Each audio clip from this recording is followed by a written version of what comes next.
विमला के परिवार में सिर्फ दो ही लोग थे, विमला और उसका बेटा राजू।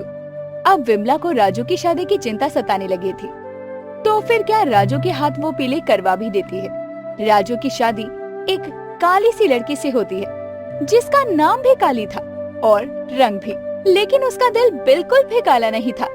सुबह का समय होता है, काली अपने कमरे से बाहर निकलती है और अपनी सास विमला को आवाज देती है, माँ जी, माँ जी। बहू इतनी सुबह सुबह मुझे क्यों बुला रही है? क्या हो गया? माँ जी, नाश्ते में क्या बनाऊं? और आप नाश्ता बाहर करेंगे या आपके कमरे में ही नाश्ता ले आऊं? अरे जो तेरा मन करे वो नाश्ते में बना ले, और नाश्ते के साथ साथ ये भी याद रख कि हम सब लोग मिलकर ही नाश्ता करते हैं। इतना सुनने के बाद काली किचन में चली जाती है और नाश्ता बनाना शुरू कर देती है। किचन से बड़ी अच्छी खुशबू आने लगती है। उधर राजू भी उठ जाता है और ऑफिस जाने के लिए रेडी हो जाता है। राजू अपने कमरे से बाहर निकलता है और अपनी माँ विमला से कहता है, माँ जल्दी से नाश्ता लगवा दो, मैं ऑफिस के लिए लेट हो रहा हूँ। हाँ हाँ बेटा, बस 2 मिनट में अभी नाश्ता लगवा देती हूँ। बहू, ओ बहू, नाश्ता लगा दे, साथ में बैठकर तीनों नाश्ता कर लेते हैं। हाँ माँ जी, बस अभी आई। काली नाश्ता लगा देती है और सभी साथ में नाश्ता करने लगते हैं। राजू बड़ी जल्दी जल्दी नाश्ता करता है और ऑफिस के लिए निकल जाता है। ये देखकर विमला काली से कहती है, ये लड़का हमेशा जल्दी में रहता है, ढंग से नाश्ता तक नहीं किया। हाँ माँ जी, लेकिन ये तो अपना लंच बॉक्स यहीं भूल गए। कोई बात नहीं बहू, बाहर से कुछ खा लेगा, तो आराम से नाश्ता कर ले और फिर उसके बाद घर का काम करके आराम कर लेना। इतना कहकर विमला मंदिर जाने के लिए निकल जाती है और अपना पर्स ले जाना भूल जाती है। ये देखकर काली विमला का पीछा करती है और पर्स देने के लिए जाने लगती है, लेकिन विमला तब तक निकल चुकी थी। ये देखकर काली मन में कहती है, अरे माँ जी तो बिना पर्स लिए चले गई, अब वापस आएंगी कैसे? मंदिर में प्रसाद कैसे लेंगी? काली वापस अपने घर में चली जाती है और घर का बचा हुआ काम करने लगती है। थोड़ी ही देर में विमला भी मंदिर से वापस आ जाती है। विमला के आते ही काली पानी का गिलास लेकर विमला के पास आती है और कहती है, माँ जी लीजिए, पानी पी लीजिए। अरे आप तो अपना पर्स ले जाना भूल गई थी, तो आपने मंदिर में दर्शन कैसे किए? अरे भगवान के दर्शन के लिए पैसे की कोई जरूरत नहीं होती, दिल में आस्था होनी चाहिए बहू। हाँ माँ जी, ये बात तो आप सही कह रही हैं। माँ जी, वैसे मैं इतने दिन से घर में देख रही हूँ, लेकिन ससुर जी की कोई फोटो नहीं है।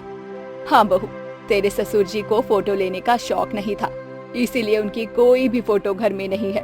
अच्छा माँ जी, लेकिन एक फोटो तो सबकी होती है ना? विमला काली की बातों को नजरअंदाज करके कमरे में चली जाती है और बहुत तेज से दरवाजा बंद कर लेती है। ये देखकर काली को बड़ा अजीब लगता है। वो थोड़ी सी परेशान हो जाती है और जैसे ही शाम को राजू घर आता है तो उसे इस बारे में कहती है, आज मुझे बड़ा अजीब लगा, और जब माँ जी से ससुर जी की फोटो के लिए पूछा तो माँ जी ने मुझे कहा कि उनकी कोई फोटो नहीं है। उसके बाद वो नाराज होकर चली गई। हाँ, मैंने भी आज तक कभी पापा की फोटो नहीं देखी, यहाँ तक कि मुझे पापा का नाम भी नहीं पता। तो फिर क्या आपने कभी माँ जी से ससुर जी के बारे में कुछ जानने पूछने की कोशिश तक नहीं की?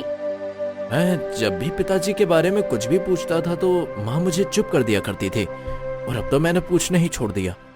इतना कहकर राजू भी आराम से सो जाता है, लेकिन काली के मन में तो बस यही बात चल रही थी कि उसे ये बात काफी खटक भी रही थी कि उसके ससुर जी की ना तो घर में कोई फोटो थी और ना ही राजू को उनका कुछ भी पता था, और ना ही माँ जी कुछ बताने को तैयार थी। ऐसे ही सुबह हो जाती है, तभी कोई दरवाजा खटखटाता है। काली जाकर दरवाजा खोलती है तो देखती है कि बाहर एक औरत खड़ी थी। काली उस औरत से कहती है, आंटी जी नमस्ते, आप कौन? तू तो राजू की बहू है, मैं तो तेरी शादी में आ ही नहीं पाई। अपनी सास को तो बुला, अभी तक उठी नहीं है क्या सो के? आप अंदर आइए, मैं अभी माँ जी को बुला देती हूँ। काली विमला के कमरे में जाकर अपनी सास को बुला लाती है। विमला सुरेखा को देखकर बहुत ज्यादा खुश होती है और दोनों बैठकर हंसी मजाक करने लगते हैं। तभी काली को पता चलता है कि सुरेखा विमला की बहुत अच्छी और पुरानी दोस्त है। तभी काली सोचती है कि इन आंटी जी को तो माँ जी के बारे में कुछ तो पता होगा, क्यों ना मैं इन्हीं से ससुर जी के बारे में कुछ पूछ लूं। और जैसे ही काली को मौका मिलता है, वो सुरेखा के पास जाती है और उससे कहती है, माँ जी, आप माँ जी की सहेली है ना? आपको बहुत याद करती है माँ जी। हाँ हाँ, याद क्यों नहीं करेगी, हम इतनी पक्की सहेलियाँ जो थी। जो हर जगह एक साथ रहती थी। अच्छा, वैसे आपने तो ससुर जी को देखा ही होगा। ये बात सुनकर सुरेखा मन में कहती है, अरे बाप रे, इस बारे में ये कुछ नहीं जानती। लगता है विमला ने अपनी बहू को नहीं बताया कि राजू उसका सगा बेटा नहीं है। ससुर जी के बारे में तो तब बताएंगे ना जब तेरी सास की शादी हुई होगी। तेरी सास ने तो कभी शादी ही नहीं की, वो तो बिन बिहाई सास है। आंटी जी, आप ऐसा कैसे कह सकती हैं?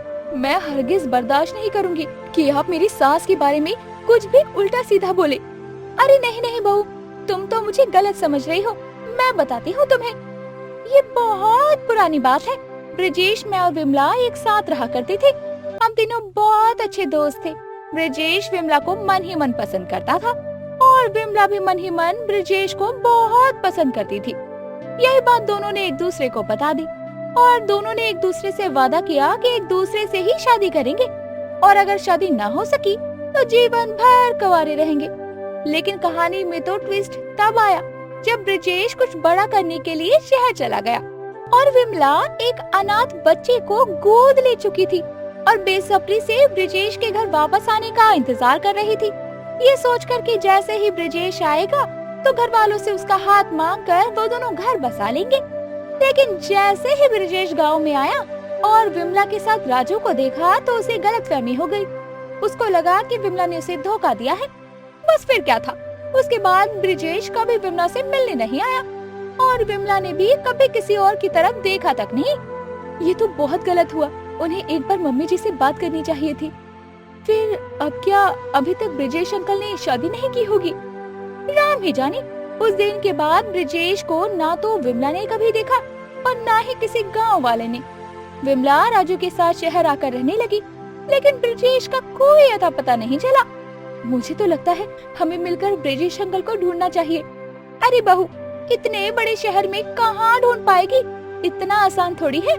विमला दोनों की बातें सुन लेती है और अपनी किस्मत को कोसते हुए रोने लगती है।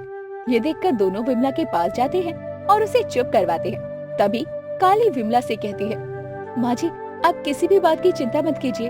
आप एक बहादुर माँ हैं और आपने तो राजू को माँ और बाप दोनों का प्यार दिया है और इतना बड़ा किया है। जैसे तैसे काली और सुलेखा विमला को चुप करवाकर उसके कमरे में उसे ले जाते हैं और उसे सुला देते हैं। जैसे ही शाम होती है और राजू घर आता है तो काली उसे ये सारी बात बताती है और ये सब सुनकर राजू चौंक जाता है और काली से कहता है, तुम किसी बात की चिंता मत करो, मैं तुम्हारे साथ हूँ।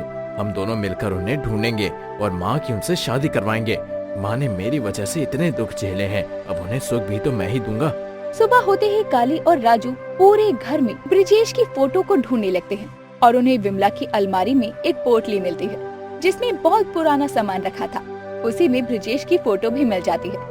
फिर क्या, दोनों ब्रजेश को ढूंढने लग जाते हैं। तभी राजू कहता है, आखिर हम कब तक ऐसे सड़कों पर दर दर भटकते हुए इतनी पुरानी फोटो के साथ उनको ढूंढेंगे? इस तरह से तो वो हमें जिंदगी भर नहीं मिल पाएंगे। तभी अचानक राजू से एक आदमी टकरा जाता है और उसकी शक्ल उस फोटो से मैच कर रही थी। ये देखकर थोड़ी देर के लिए राजू एकदम चौंक जाता है। तभी काली कहती है, इस फोटो में अंकल जी आप ही हो ना? हाँ, ये फोटो तो मेरी ही है, लेकिन तुम लोग कौन हो? ये फोटो तुम्हारे पास कैसे आई?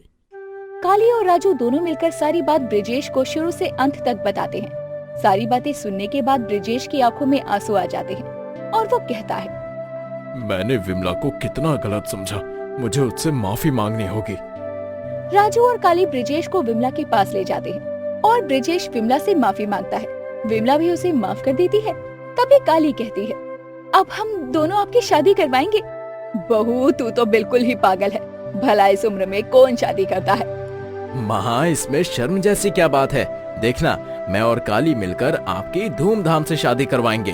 दोनों मिलकर विमला और ब्रजेश की शादी बड़े धूमधाम से करवाते हैं।